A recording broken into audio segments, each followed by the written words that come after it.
AIS started as a civil initiative of different individuals who felt this very visceral need to support refugees arriving at our borders and in this broader area of Western Balkans, having in mind that we as well have experienced war and migration when we were younger.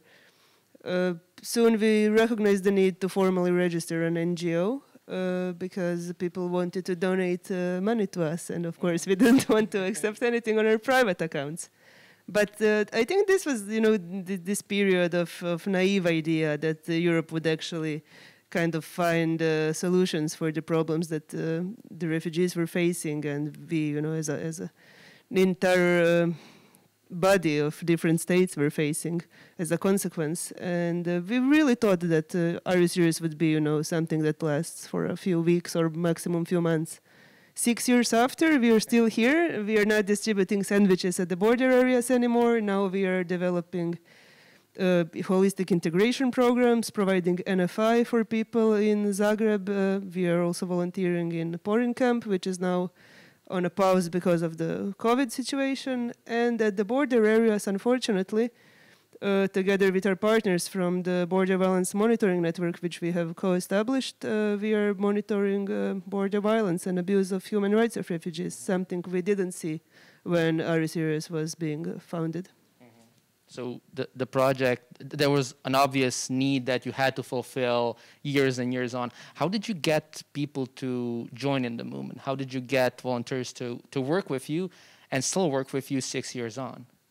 Honestly, at the beginning, it wasn't very hard. I think it was kind of even a way to show national pride. Because, as I mentioned, many of us know what displacement means. And I feel that people of Croatia, but also other countries in the region, had this sort of a need to return the favor, so to speak, to those who are in need now. So it was a big movement. I would say really a movement of people of different opinions, of different values. We were jumping in other people's cars, people we didn't know before, going to some grandma's houses to collect sandwiches that they were providing. It was a period of also kind of a naivety, as I said, and a lot of people thought, okay, we can get this done, this can be solved very easily. Now that it became a prolonged situation and a strained situation in many ways, it takes maybe a different kind of people, more dedicated, more willing to work with a different sort of stress and insecurity to support these people throughout the process of integration. But I'm proud to say that we always have like a steady number of around 200 volunteers, most of them working with children and families in Croatia, but also we have a very good team of investigators and reporters that are scattered along the Balkan route, and they're providing grassroots information to other volunteers and actors on what is happening along the Balkan route. And your background is media, right? You work in a media house. Does that make it easier to also coordinate the information flow as you described? Our series has actually people of many different backgrounds. And we learned to utilize our strengths and kind of mitigate our weaknesses. So when we had medical professionals, of course, it made more sense for them to go to the field. When we recognized the need to contribute to the exchange of verified information, of course, then my background in media was, most useful in that sense. I have been working as an editor for the past 20 years, 15 years in Večernji List, which is one of the most prominent daily newspapers in Croatia, for those who are not from Croatia. But actually, I'm a trained psychologist, so I think it's also a good mix when you need to work with different people from different origins as well. Claudia, as Milena mentioned, the situation has changed, obviously, over the years in Croatia. How would you describe the EU's response to the migrant crisis in the beginning, and also how it has changed since then, having a more broader view, maybe, of the whole situation? I suppose that when you say in the beginning, you mean in the years 2015-16, which, of course, is what we in Europe see as the most recent crisis. Obviously, migration and asylum issues have been happening for way longer than that, also to Europe. I would say how the situation has changed. I think from a European perspective, and also from an institutional perspective, probably at the beginning in 2015, those years, there was really kind of a panic reaction. And from an NGO perspective, that was shocking, I must say, because I really very much agree with Milena. What we saw, what she says was happening in Croatia, it was very strong there, but in many other European countries, we also saw a large will and a large solidarity response from people. There were a lot of these welcome refugees initiatives starting all over Europe. In JRS, we've been mapping in those years what we call community building initiatives, and there were really many. So on the one hand, you had a population that was ready to also, of course, you also always have those voices against, and they are always very loud, but our impression was really population can take this, and if there is the right leadership and political leadership, this can be solved quickly. Why are we panicking? But no, this was the reaction. It was a panic reaction. I think this reaction of closure, of closing borders, of protecting, protecting Europe from what it's not completely clear. During the years, of course, because also borders were closed in several ways, and also in a violent way, as Milena also was saying, pushbacks were already happening at sea, started happening increasingly at land borders. So it's true that, and there was also the so-called EU-Turkey agreement, so the routes were made harder for people to come, so the numbers went down. So the panic kind of went also a little bit down because the numbers went down. Now what we see now, I think, is a little bit, though, of an establishment of this kind of reaction of closure, which is even less justified because the numbers are lower, and Europe in general is one of the richest regions in the world. So we believe, and we have a big population, we believe it should be possible to actually welcome refugees in a humane way, in a dignified way. But what we see is that this is unfortunately not happening. And recently, there is the European Commission launched this new EU Pact on Asylum and Migration that was supposed to be a fresh start, that was supposed to solve some of the deadlocks in the discussions. Well, we will see how discussions will unblock. We will see how that goes. But from GRS perspective, unfortunately, we always try to be very constructive and looking for the positive in every proposal. And I must say, it's kind of hard to look for the positive messages in this pact. What we see is a lot of old proposals that are repackaged in maybe some new language, but in fact, we see still a large focus on borders, on concentrating people at borders, filtering, screening, sending back at borders, which for us is difficult to see how this will also decrease pressure from states such as Croatia as well that are at the border. So we are, I mean, how has it changed? Not much, in fact. Maybe there is less panic and more planning now, but not in our way, in our view, not really in the right direction. Has secondary movement also been a challenge for asylum seekers? I mean, as you said, there are attempts to keep everything at the border, but what's the situation when we keep in mind secondary movement of asylum seekers? Yes, secondary movement are the big problem for member states.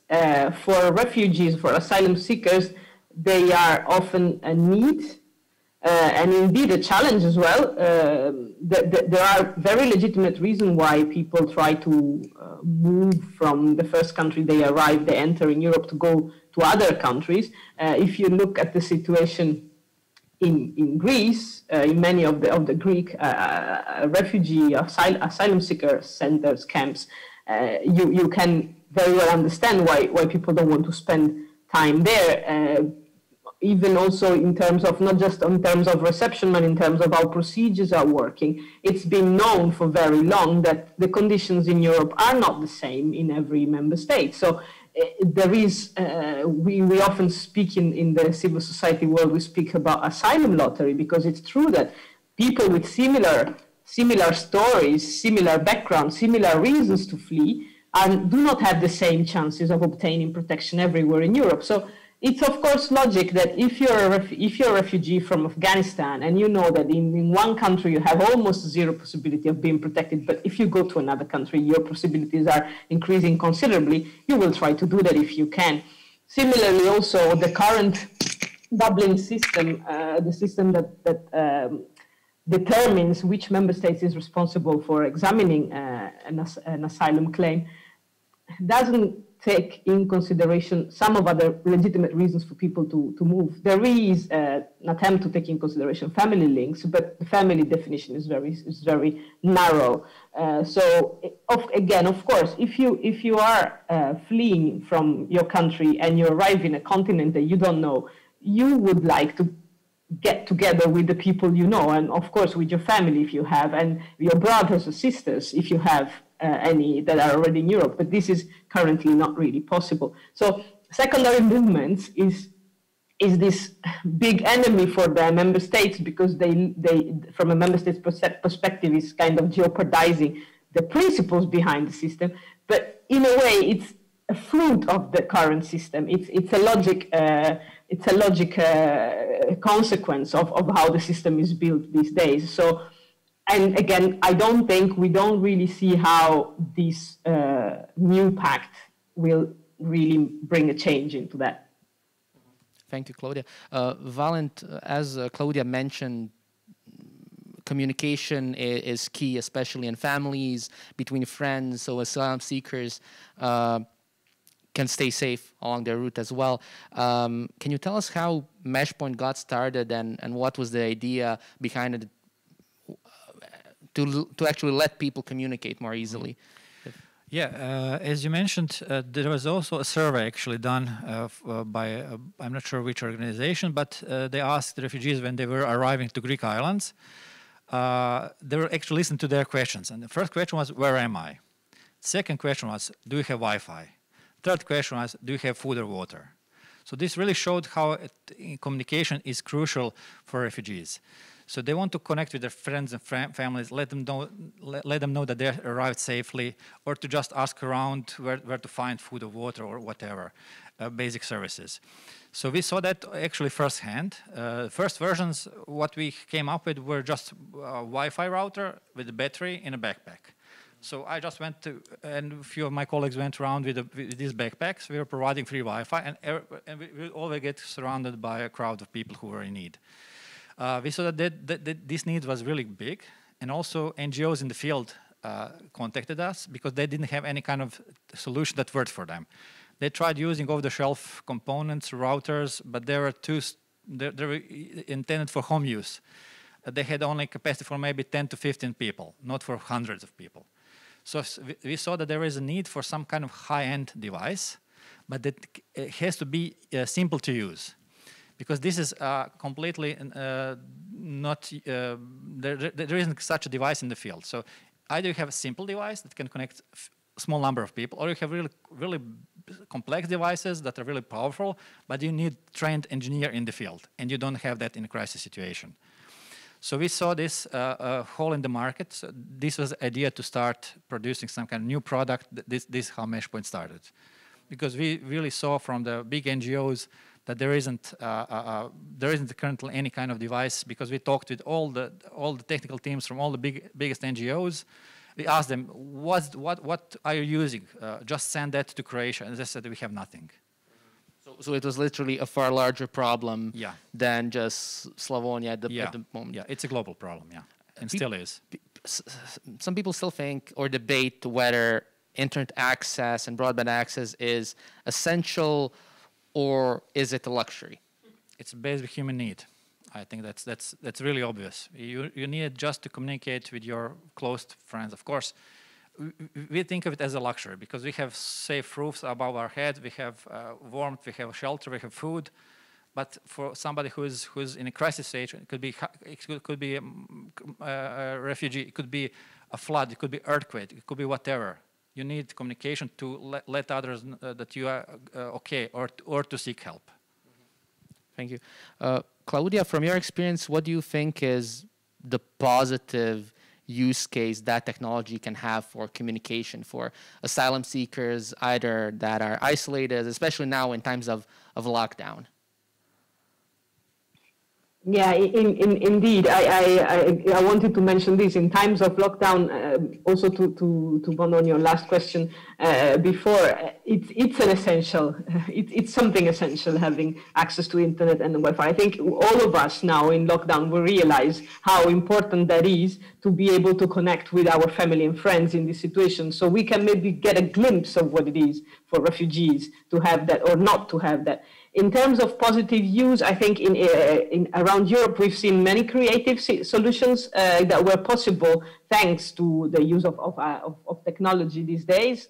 In particular, some of our country offices, of course, they were all affected by these lockdown measures, by the fact that they were not able to provide often direct services anymore, or in a very much adjusted way. So we've seen, for example, the creation of online language courses, online activities, ways to still keep in contact with your buddy, if there were buddy systems, a way to keep contact in a virtual way. And this was possible when people had a smartphone. So the possibilities are very big and can ensure that also the work on integration keeps going on, even in a moment where isolation is compulsory, in fact, for many of us. Milena, as from the perspective of of your project, obviously when people do have a connection, we have numerous apps, social networks we can use to communicate. Have social media platforms from Facebook to I know TikTok, Twitter, whatever it is, made it easier for your project to communicate over the years? Or is it still a challenge? Are they still more focused on maybe some commercial areas that maybe make it harder to communicate? I honestly cannot imagine this crisis unfolding without the use of social media or other communication apps. And it has ups and downs. On the one hand, for example, Facebook, but also free media platforms such as Medium, for example, allowed us to be able to curate and share verified information, both to people on the move and volunteers, but also some higher level stakeholders, such as, for example, MIPs that are following the grassroots news that we are producing every day. On the other hand, it also necessarily brought the clutter of unverified information, information that can induce panic, even fake news, which affects people on the move in the same way that it affects the local population. What, of course, other panelists also described, it is a matter of basic necessity for people on the move to have a means of communication, not only among each other, but also to first responders, for example, or other services that might be needed, especially if they end up in a problem. And it is not accident or by chance that, for example, border troops, when they apprehend people and before pushing them back, destroy their mobile phones, because this is the easiest way to prevent them from safely traveling. I mean, I use Google Maps to come from one part of the city to another. Imagine walking across half of the continent without any sort of device that might help you navigate or communicate. What do you think that then, if on the topic of fake news, what do you think that the role of media is in that sense? Again, with your background, how can media help the situation and not put additional pressure on it? The role of media was always very simple: to provide verified news corroborated from different sources. However, what we often have now, but not only now, also historically, now we call it fake news. 50 years ago, we would call it propaganda. But the problem with the media is either that some of the journalists don't have enough capacity or skills to really investigate what is happening, in terms of not only checking in, for example, with the country authorities that might be complicit or even directly involved in human rights abuses, but also, for example, to cross-check information with the NGOs and other independent actors, such as, for example, the Ombudswoman's Office. Also, what we often lack is the perspective of migrants, of people on the move, or asylum seekers or asylum grantees. Because even now, I mean, we are now 4 white people, you know, talking about someone else's problems, so to speak. What we also need to be very mindful of is stereotypization. For example, when we had the situation, unfortunate situation and the tragedy in Vienna recently, many media were talking, you know, about the migrant issues. We recently had a terrorist attack attempt in the city center of Zagreb, made by a local person. I didn't see any news articles speaking about terrorism in such a way. We were talking about the disturbed individual. So, you know, de-individualization of people on the move and asylum seekers in the media is also a big problem that contributes to building stereotypes and maybe can become even divisive instead of really offering chances for these people to integrate. So it aggravates the situation, basically, more. It can aggravate, it can also de-escalate the situation. It is a matter of an experienced editor to choose which way they would take. Thank you. Valent, as Milena mentioned, smartphones have become essential. And now, smartphones were not intended to be a device to help during a migrant crisis or seeking asylum. They're commercial devices that have found their use case. Your project started from a different place, a place where you wanted to help people. How hard it is, especially today, again, to make the project work? Is it viable to create a startup that's going to be humanitarian? Is it hard to find finances? Is it easy to pitch? What are some of the challenges that you have found along the way? Yeah, the challenges are huge. So just being in Croatia is probably much harder than being somewhere in Western Europe. And being in Western Europe is probably twice harder than being in US for anything. So just from fundraising, for starting, for getting a team, whatever topic you start, everything is much harder in Croatia. Also, it's really hard to actually work with big NGOs. We worked for multiple years with UNICEF and other organizations, and we just gave up. Why? They're just too big. They are too big, and we were approaching them from bottom up, and that doesn't work. We would work, people on the ground. We would also work with JRS. They're actually an excellent example for a really good organization, which work on an actual local level. But big NGOs have headquarters which are many thousands miles away.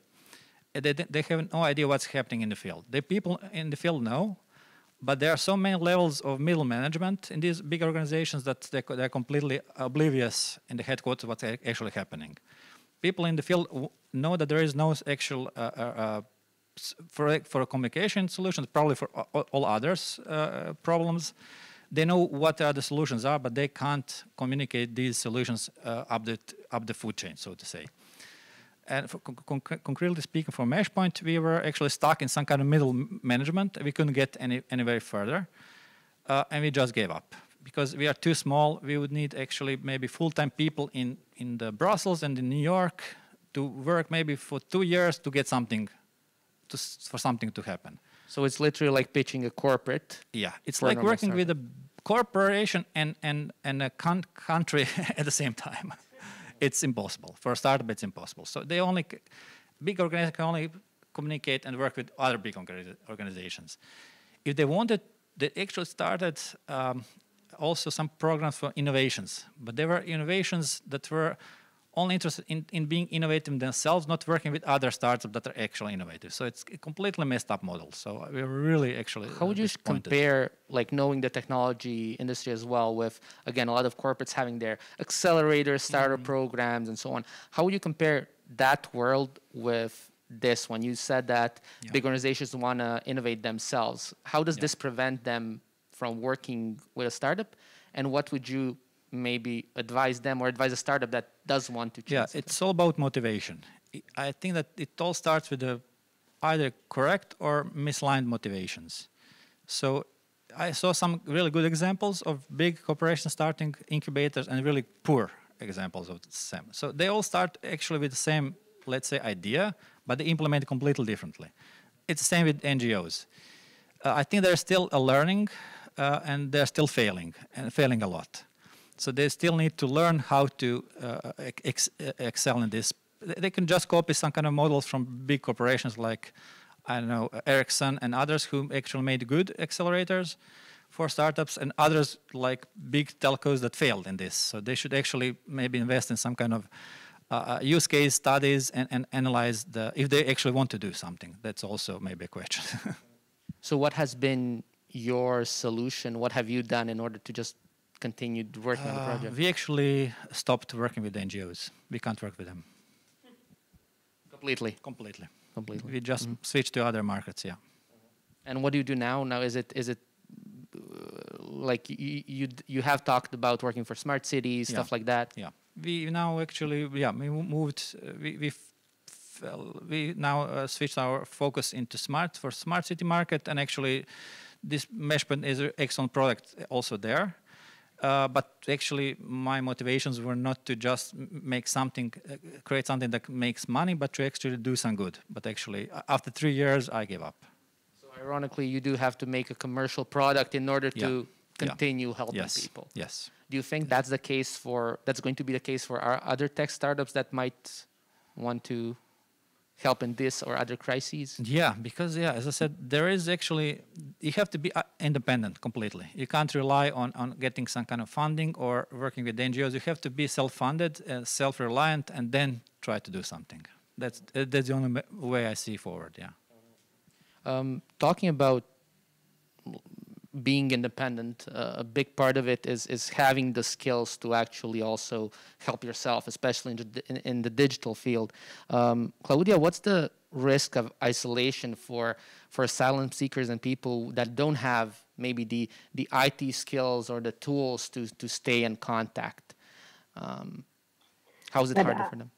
I think for them it's very similar to other groups in our population that are more vulnerable and are isolated, and the risk is really total isolation in some cases, not being able to access services, not being able to know about their rights, particularly in this situation right now, in which you cannot go to an office and ask about it.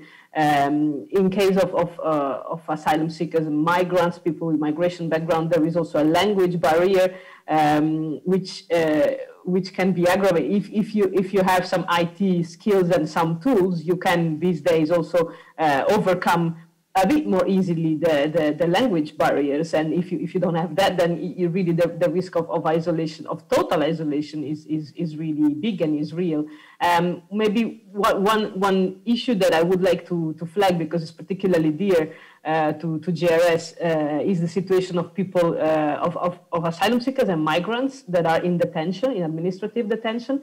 This is a reality that is quite widespread around Europe, and maybe not many people know that, but very often, in general, these people don't have access to even a phone, let alone a smartphone or internet. So in this moment of lockdowns, when visits also from the outside are prohibited because of the pandemic, they really are extra isolated. And I say it's dear to GRS, this issue, because very often GRS actually is one of the few organizations around Europe that visits places of detention. And in the past months, our colleagues and volunteers who do the visit have been struggling and being very concerned about the situation of people being very often in prolonged time of detention and completely isolated because they even don't have an access to a normal phone, and internet and video calls are like almost everywhere impossible. So there you have really, I think, the total isolation that is not necessarily due to lack of skill, but more really of the impossibility of accessing tools. And that's a good example of what can be also for others that are maybe not in detention, but in fact these days a little bit locked up and without means to reach out. Do you think that the new pact on migration and asylum can help in these very hard situations and with these problems that are obviously extremely hard on asylum seekers? Can it balance out some of these issues? Unfortunately, when it comes to the issue of detention, the fear is that the pact will, in fact, de facto extend the possibilities for people to be detained. What I was saying earlier about the fact of the attempt of concentrating people at the borders, it's not called detention that explicitly in the proposals, but very often the proposals that are on the table now refer to the fact that member states shall keep people at the border. And, well, it's quite easy to imagine how member states will keep people at the border. So it will be de facto situations of detention. So we are worried. Until now, we had situations like this. I mentioned already a situation on Greek islands. It's not the only place where this is happening. Detention in general, it was more used as a tool for returning people after a certain time, after their process of asylum or other processes had been rejected. Maybe they were staying a few years already in the countries. Now it will be kind of put also at the borders. It's a new dimension and it's a growing dimension. So in a way, no, we are afraid that this kind of situation will not decrease. On the contrary, with this new pact, if this new pact goes forward as it is now on the table. Thank you, Claudia. Milena, similar question. What do you think that the role of the EU and individual member states like Croatia is going to be heading forward?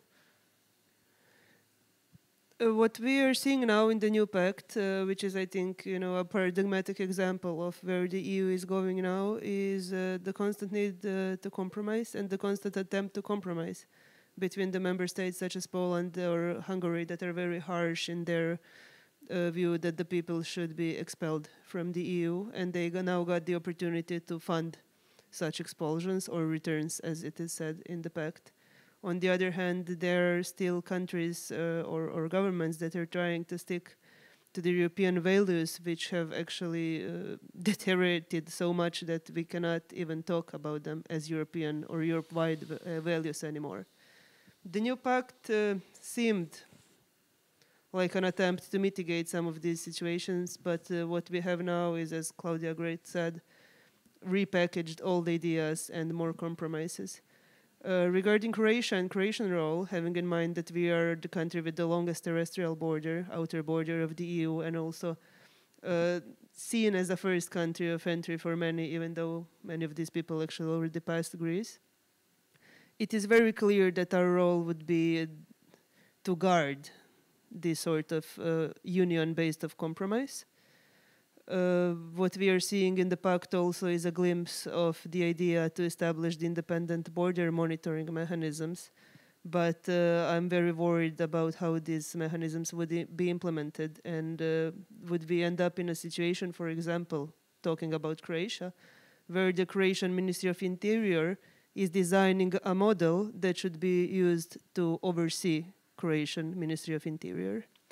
So it is very different, to have something written that might sound very good and very independent, and the realities of how these proposals are actually unfolding and implemented in the field, this is something completely different. So it is a responsibility, in my opinion, of not only Croatian citizens, but European citizens, to really appeal to their governments, to develop and coordinate their advocacy efforts, to show that there are still people not willing, for example, to accept the situation that we have now in the preliminary findings for 2020, where around 90% of pushbacks at Croatian borders involved some form of violence. Not only violence, but torture. Torture as defined by United Nations. So this is the state of play now. This is the state of play that the governments are kind of silently accepting for incentives such as, for example, joining the Schengen area or getting EMAS grants to European Commission. And this is something that needs to be challenged by the citizens. Thank you. Valent, looking, again, knowing the technology community and, the technology sector has always prided itself in trying to give back to the community.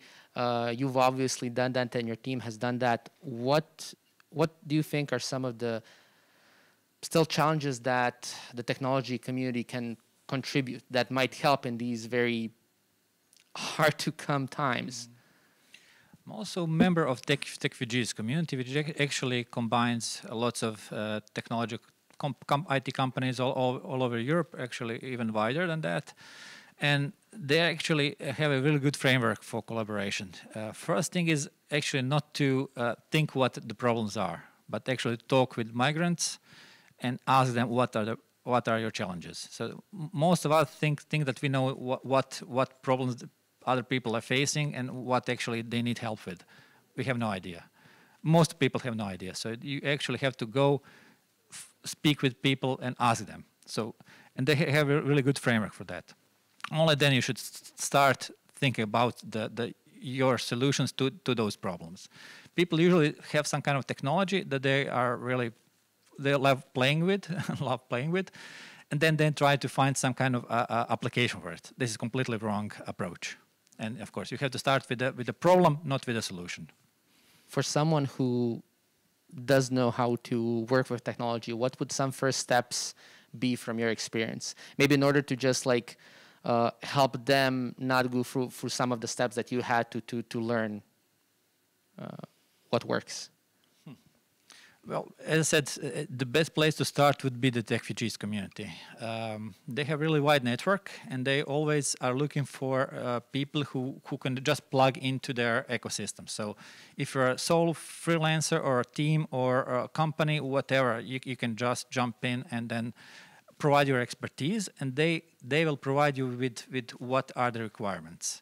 So as I said, the biggest issue is that you shouldn't start with any kind of solution already, but you should actually just try to find what are the problems. This is actually the main thing.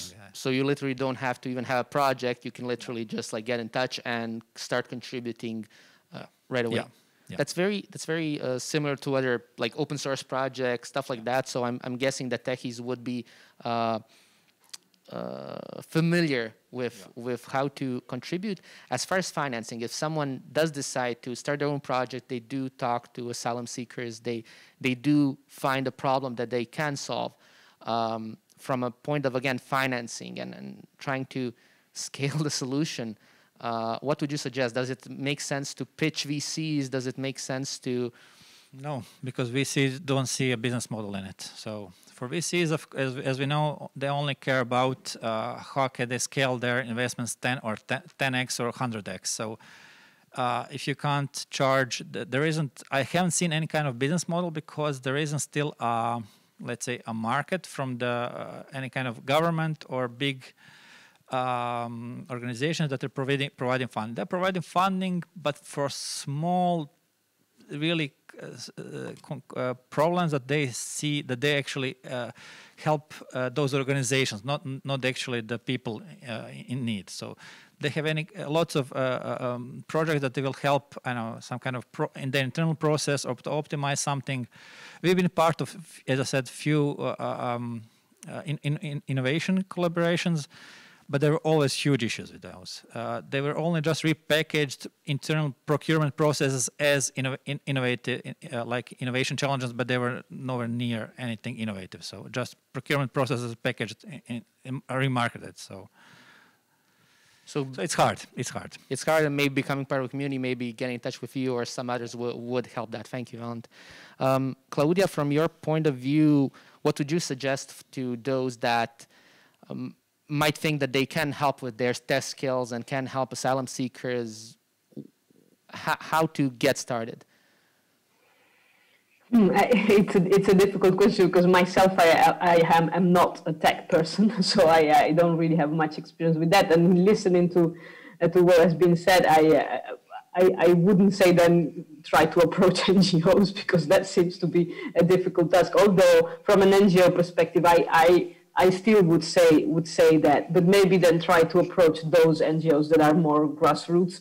that are really close to the people and maybe can have very specific projects, because we do need this kind of support. Within GRS currently we are discussing about the possibility of developing some tools, or looking for some tools for our own network to collect the evidence that we see again in visit and detention. And by saying that, we realize we have absolutely no idea about what's possible. So it's perfectly possible that there are tools out there that exist, and people who know about technology would tell us, oh, but of course you can do this with this app or with this tool, and we have it ready, and we don't know, and maybe we are complicating our lives, you know. So I still would say, if you have ideas or if you have your skills, approaching civil society at the local level, then maybe it's a good way to start and see where the problems is, where the needs are, and then maybe looking for solutions together. So again, starting the conversations, as Valent said, maybe with associations that work with tech, maybe with NGOs that are friendly and want to work with contributors, and also to close out, Milena, as Claudia mentioned, working with associations on a local level, what would you suggest maybe to Croatian, again, techies, founders, how can they help associations like yours that are in Croatia, that are working now, that are approachable? Well, honestly, Meshpoint is one of the good examples how we could collaborate. So I would like to encourage you a bit, if possible, because I think grassroots NGOs might be your natural ally in this. And this is actually one of the few examples that I've seen in the recent years where the product or a solution is actually addressing the real need in the area, instead of kind of imposing the ideas that come from very privileged places of the EU and often are completely ignorant towards what people on the move or asylum seekers actually need. There is a limited, I would say, scope or need for tech support, but what might be interesting is also recognizing the needs, for example, of educating asylum seekers and grantees. We had a wonderful collaboration with several smaller tech companies who were providing training to young refugees in Croatia who have developed digital skills, who have been learning also a bit of programming. Some of them actually are now looking, to developing their careers in these areas. So this sort of mentorship programs or buddy programs, not only maybe just, giving the product, even though this product is something that might be very valuable, I must say, it is also a way. But literally any citizen can help, because the needs are so great and the failures of the system, unfortunately, are so high at this point that if you have 2 hours to sit with a kid and help him to prepare for the math test, or if you have like an hour per month to help us, fold the donations of clothes, this is also extremely valuable. So you don't have to be highly skilled to support other individuals. Thank you, Milena. Thank you, Valent. Thank you, Claudia, for being part of this panel. I do hope that some of our viewers decide to contribute and give back, either through their tech skills or other skills that they can volunteer with, following the example of our panelists. And thank you for listening to this panel. Nastavit ćemo sa drugim panelom na temu Europa, konkurentnost i 5G tehnologije, koji će moderirati Netokraciji na Mija Biberović.